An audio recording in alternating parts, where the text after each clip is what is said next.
श्रीगुरुभ्यो नमः। हरिः ओम्। नम इरिण्याय च प्रपथ्याय च नम इरिण्याय च प्रपथ्याय च नम इरिण्याय च प्रपथ्याय च नमः किगुंशिलाय च क्षयणाय च नमः किगुंशिलाय च शयनाय च नमः किगुंशिलाय च शयनाय च नमः कपर्दिने च पुलस्तये च नमः कपर्दिने च पुलस्तये च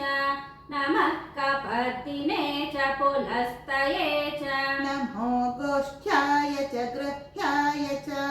नमो गोष्ठ्याय च गृह्याय च नमो गोष्ठ्याय च गृह्याय च नमस्तल्प्याय च गेह्याय च नमस्तल्प्याय च गेह्याय च नमस्तल्प्याय च गेह्याय च नमः काट्याय च गह्वरेष्ठाय च नमः काट्याय च गह्वरेष्ठाय च नमः काट्याय च गह्वरेष्ठाय च नमो हृदयाय च निवेश्याय च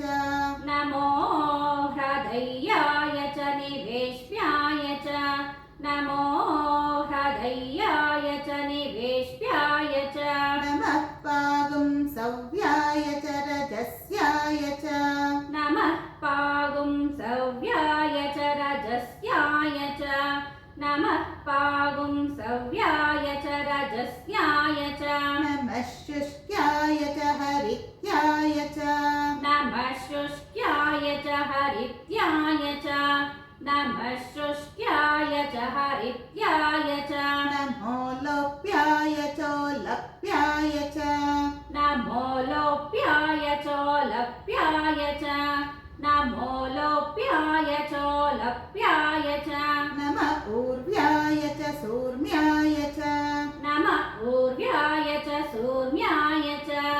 नम ऊर्व्याय च सूर्म्याय च नमः पर्ण्याय च पर्णशत्याय च नमः पर्ण्याय च पर्णशद्याय च नमः पर्ण्याय च पर्णशद्याय च नमोपगुरमाणाय चाभिघ्नते च नमोपगुरमाणाय चाभिघ्नते च नमोपगुरमाणाय चाभिघ्नते च नम आखिदते च प्रखिदते च नम आखिदते च प्रखिदते च नम आखिदते च प्रखिदते च नमो वः किरिकेभ्यः नमो वः किरिकेभ्यः नमो वः किरिकेभ्यः देवानागं हृदयेभ्यः